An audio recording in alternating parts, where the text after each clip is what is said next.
Hello guys, আজ আবার একটা ভ্লগ নিয়ে চলে এসেছি তোমাদের কাছে। তবে এটা হচ্ছে শ্রাবণ মাসের শেষ সোমবারের ভ্লগ। আজ তোমাদের কাছে সময় হলো বলে আপলোড দিতে পারলাম। তো চলো, একটু দেরি হয়ে গেল, কিছু মনে করো না। প্রত্যেকবারের মতো এবারেও আমি আর দিদি যাচ্ছি। তো দিদি একটু আগে আগে চলে গেছে, কারণ একটু তাড়াতাড়ি হাঁটতে পারছে, আর আমার পায়ে লেগেছে বলে আমি হাঁটতে পারছিলাম না।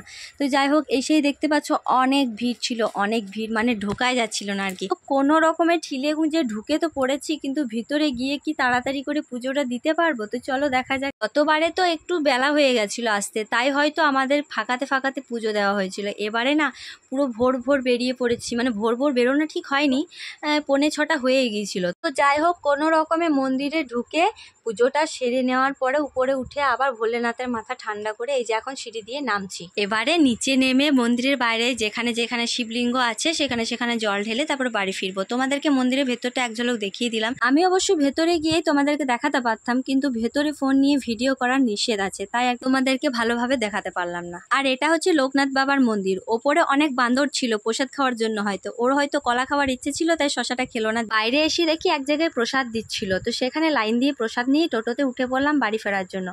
আসার সময় হেঁটে হেঁটে এসেছিলাম, পায়ে ব্যথার জন্য টোটোতে উঠে পড়লাম। বাড়িতে গিয়ে রেডি হয়ে আবার আরো একটা জায়গা যেতে হবে, আমার ধকলটা একটু বেশি হবে আজ। মন্দির থেকে এসে অভিকে ঘুম থেকে উঠিয়ে চাটা খাইয়ে আমি খেয়ে তারপরে এখন চললাম অভির স্কুলে গার্জেন মিটিংয়ের জন্য।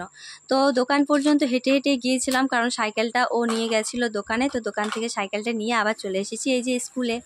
8:30 মিটিং শুরু হবে বলেছিল, তো একটু আগে থেকে এসেছি যাতে একটু এসে বসে একটু রেস্ট পাই, কারণ অনেক তাড়াতাড়ি করে মন্দির থেকে এলাম, তারপরে আবার স্কুলকে এলাম, তাই ভাবলাম একটু যেয়ে বসে থাকা হবে, তাই একটু বসেছিলাম। তারপরে দেখি সবাই হাজির হয়ে গেছে। স্কুলের মধ্যেই একটা রাধা গোবিন্দ মন্দির আছে, সেখানে হেডমাস্টার এখন পুজো করছে। আর এইদিকে দেখতে পাচ্ছ কত সুন্দরভাবে শিব ঠাকুরকে সাজিয়েছে, সোমবার বলে কথা, তাই না?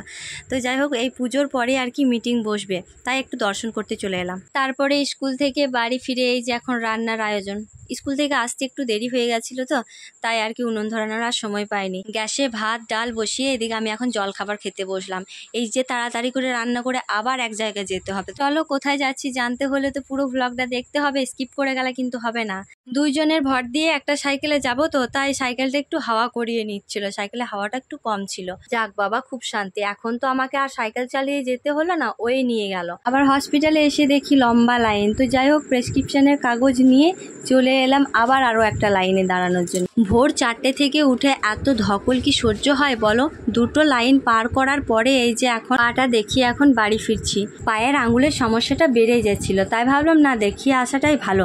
ও আসার সময় আমাকে এতটা ভয় ধরিয়ে দিয়েছিল, আমি ভেবেছিলাম হয়তো এই পায়ের আঙুলটা হয়তো কিছু কাটাকুটি করে হয়তো ড্রেসিং করবে, কিন্তু না, কিছুই করেনি। তো যাই হোক, আমি বলছিলাম যে যদি এরকম কিছু হয় তাহলে আমি কিন্তু ড্রেসিং না করেই বাড়ি চলে আসবো, আমি বাড়িতেই নিজে থেকেই ড্রেসিং করব, নিজে থেকেই ঠিক করব, তাই বলেছিলাম আর কি।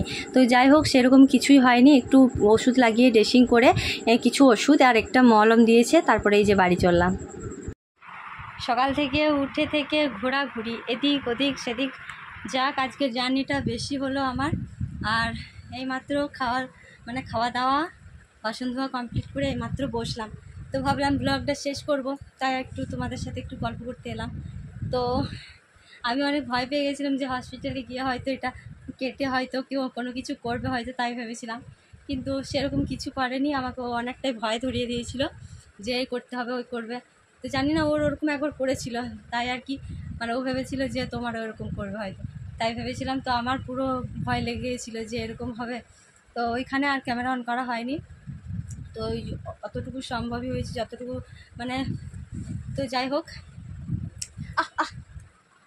ড্রেসিং করে দিয়েছে, এই যে ব্যান্ডেজ করে দিয়েছে। এখন ব্যান্ডেজটা খুলে এই যে একটা মলম দিয়েছে, এই মলমটা এখন লাগাবো। আর খাবার ওষুধ দিয়েছে, খাওয়া হলো।